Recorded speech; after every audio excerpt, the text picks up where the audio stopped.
Assalamualaikum warahmatullahi wabarakatuh. Ketemu lagi bersama saya Jet Budaya, dan kali ini saya coba akan membuka sekilas tentang bagaimana hubungan Jawa dengan Bayan.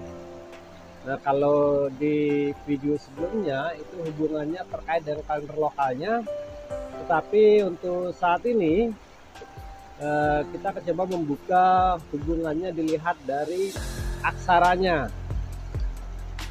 Nah, seperti yang kita tahu bahwa Jawa dengan Bayan ini sangat erat hubungannya. Baik para sahabat dan Rinjani Kultur, kalau kemarin kita lokasinya mengambil di persawahan, tepatnya di Pakatuban, dan untuk kali ini kita mengambil lokasi untuk pengambilan videonya ini di Lukumuntur. Jadi ini adalah aliran kali yang besar juga di Bayan, dan ini merupakan aliran air yang digunakan oleh masyarakat adat Bayan untuk mencuci beras pada ritual tertentu seperti Maulid Adat. Dan para sahabat Rinjani Kultur, hubungan Jawa dengan Bayan berdasarkan aksaranya ini bisa dilihat dari Hana Caraka atau aksara Jejawen, di mana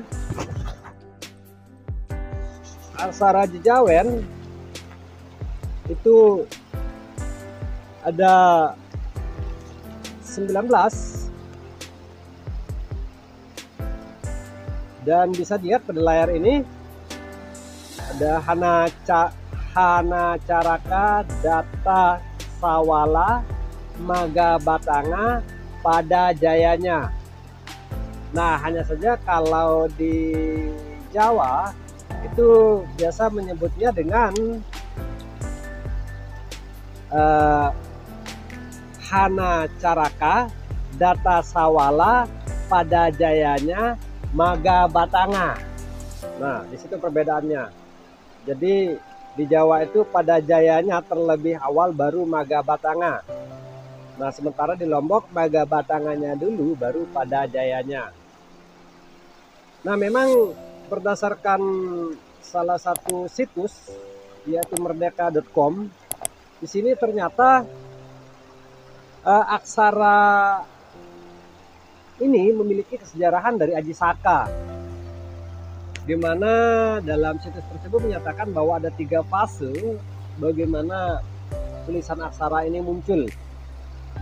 Fase pertama itu adalah pengembaraan Aji Saka, kemudian fase kedua itu saat Aji Saka mengalahkan Raza Jalim, kemudian yang ketiga ini kisah tragis yang menimpa kedua abdinya Aji Saka. Nah, dari kejadian itulah yang membuat Aji Saka merasa menyesal serta mengungkapkan penyesalannya itu dalam sebuah gabungan kalimat yang terbagi menjadi 4. Yang pertama adalah Hana Caraka, ini artinya bahwa ada utusan. Kemudian ada Data Sawala, ini saling berselisih pendapat. Yang ketiga pada jayanya, ini sama-sama sakti. Dan yang keempat Maga Batanga, sama-sama menjadi mayat. Dan aksara Hana Caraka yang ada di Lombok pada umumnya dan Bayan pada khususnya itu biasanya tertulis dalam sebuah lontar.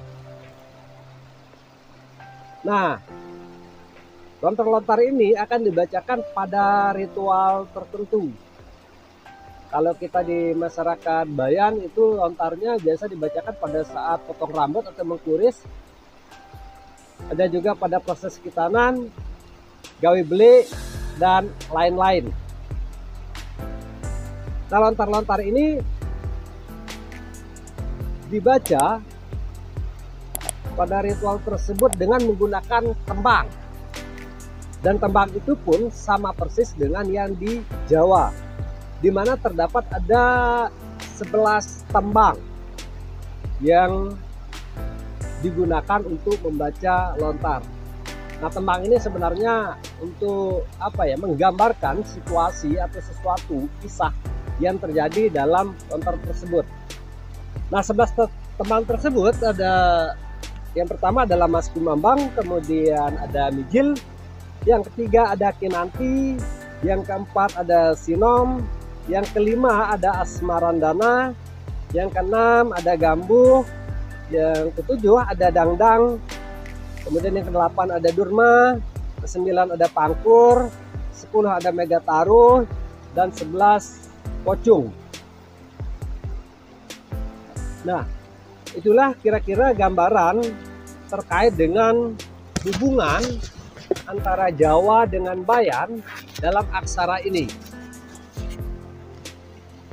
Nah, ada juga beberapa pendapat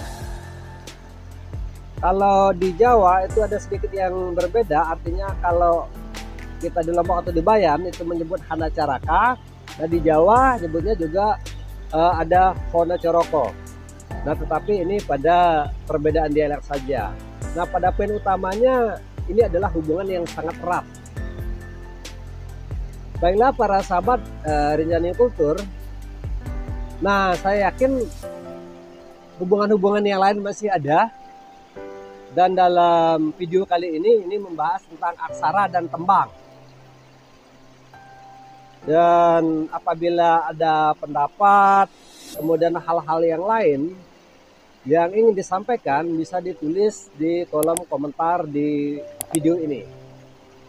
Dan jangan lupa juga untuk like, kemudian share, serta tekan tombol loncengnya biar tidak ketinggalan video berikutnya. Karena kita akan terus mengupas tentang hubungan Jawa dengan Bayan, salah satunya dalam bentuk ritual, struktur adat, dan itu kita akan buat di video berikutnya, dan pastinya dengan lokasi yang berbeda juga. Baik, untuk kali ini itu saja sahabat Rinjani Kultur. Sampai jumpa di video berikutnya, dan assalamualaikum warahmatullahi wabarakatuh.